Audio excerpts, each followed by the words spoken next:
Next, we're going to work on shirt design. So the first thing I need to do is shrink this head down. So I'm going to click outside and away so that I can drag across and select everything. To keep it proportional, I need to hold my shift key down, grab a corner, and keep going until I get it about the size I want it to be. So I'm dragging over here, but I'm also paying attention to my thumbnail picture over here. And that's probably a good spot for my avatar. So I'm going to move this up a little, and we have some options. Probably the simplest option is using the shapes tool and finding things like rectangles and triangles. I like to use the trapezoid, and it almost never comes out exactly the way I want it to. So that's kind of lined up kind of where I want it to be. I do want my avatar to also have a neck, which I didn't yet do. So let me add that right now while I'm thinking of it. I'm just going to get a rectangular shape, and I'm going to click and drag here. I can move it till it's perfectly aligned with the head. I do want to use my paint formatter once again. Click on this to make it my neck.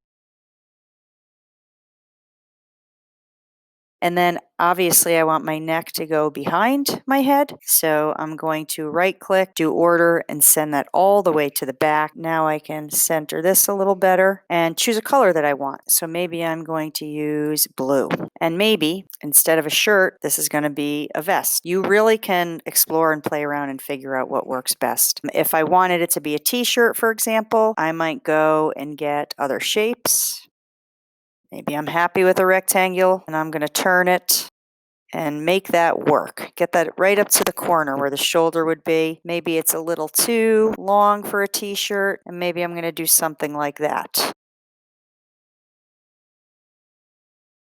Once I have it set up the way I want it, I can actually copy and paste that. Right click, rotate, and flip it horizontally. And then I could move this like the other one so that this corner is aligned with this corner. And sometimes it's just off a little bit.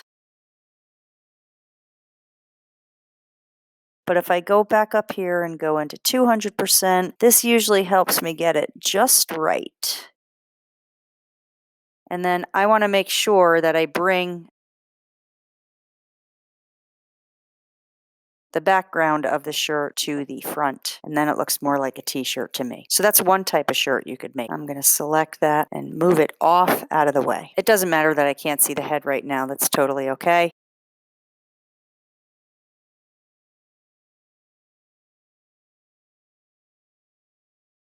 Another option I could use is my polygon tool. So I could come in here and I could make my shirts look how I want them to. Polygon tool. So this is yet another way you could make a t-shirt if that's what you were making. And then fill it in with the color you wanted it to be. Another option might be the curve tool, which is one of my new favorites. And like the polyline tool, it lets you change the direction of your line, but it's going to have curved edges. So for example, maybe this is my shoulder and it goes up a little and then pivots down a little, the neckline. And maybe this time I want long sleeve shirt, but I want it to be kind of rounded at the bottom. Again, you just got to go in and play around with it and see what you like. And I'm just going to try to imitate what I just did in reverse over here, color it in when I'm ready, and there's another way to make a shirt.